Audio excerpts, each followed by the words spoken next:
नमस्कार।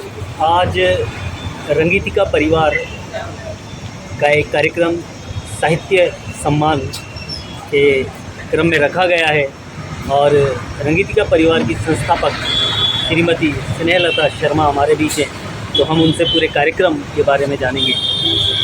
नमस्कार। स्वर्गीय शिव प्रसाद जी शर्मा जो मेरे ससुर जी थे, उनकी स्मृति में हमने गत वर्ष से काव्य रत्न सम्मान समारोह प्रारंभ किया है। गत वर्ष हमने श्री रामस्वरूप मुंदड़ा जी जो बूंदी के हैं, उन्हें काव्य रत्न सम्मान प्रदान किया।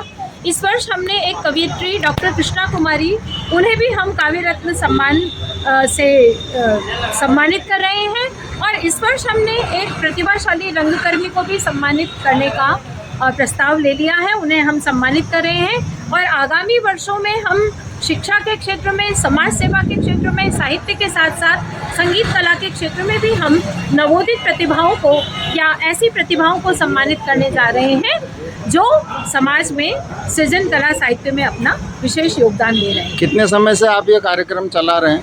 गत 2 वर्षों से हम इस कार्यक्रम को शुरू कर चुके हैं। ठीक है, धन्यवाद। जो दिया जाता है होता मुझको स्वीकार नहीं, पढ़ने की कोशिश करता जब आंखों में नींद उमड़ आती है, कुर्सी पर बैठ लिखूं थोड़ा तो मेरी कमर अकड़ आती है। लिखने पढ़ने की दिक्कत से यूं बचता मौज उड़ाता हूँ, दुनिया वालों की नजरों में मैं फिर भी छात्र कहलाता हूँ। जब नई फिल्म आ जाती है मैं फूला नहीं समाता हूँ, जब होगा कब होगा शो का समय, आज यह सोच मैं व्यग्र हो जाता हूँ। क्यों नहीं मैटिनी शो देखूं, आता मन में जब यह विचार, तो कभी कभी विद्यालय से 9-2-11 हो जाता हूँ। छवि गृह पर जाकर यथा समय कंसेशन टिकट कटाता हूँ, इस तरह लूटता मजे और फिर भी मैं छात्र कहलाता हूँ। अनुशासन गुण है छात्रों को, हर काम यथावत यथा समय करना अनुशासन कहलाता। अनुशासन में रहने वाला है छात्र अधिक आदर पाता।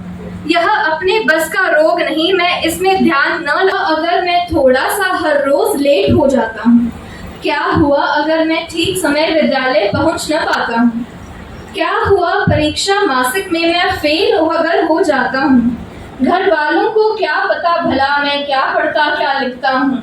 घर कभी पूछ भी लेते हैं तो ऐसा चकमा देता हूँ कि उनको रहती नहीं जरा गुंजाइश बहा करने की जाता हूँ।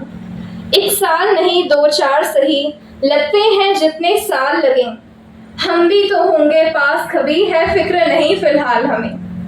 काहे की इतनी जल्दी है, क्यों फेल पास का फिक्र करूं? पर विरासत में, वसीयत में, आशीष के रूप में उनकी लिखी कविताएं, उनकी रचनाएं, जिन्हें हमने संकलित करके सभी परिवारजनों ने, पाराशर परिवार ने आस्था के दीप के नाम से काव्य संग्रह प्रकाशित करवाया। मैं इस अवसर पर परम सम्मानीय दया कृष्ण विजय जी की पंक्तियों को जरूर दोहराना चाहूंगी, जो उन्होंने हमारे बाबूजी श्रद्धेय शिव प्रसाद जी शर्मा के जो काव्य संग्रह हमने प्रकाशित करवाया आस्था के दीप, उसकी भूमिका में लिखी थी।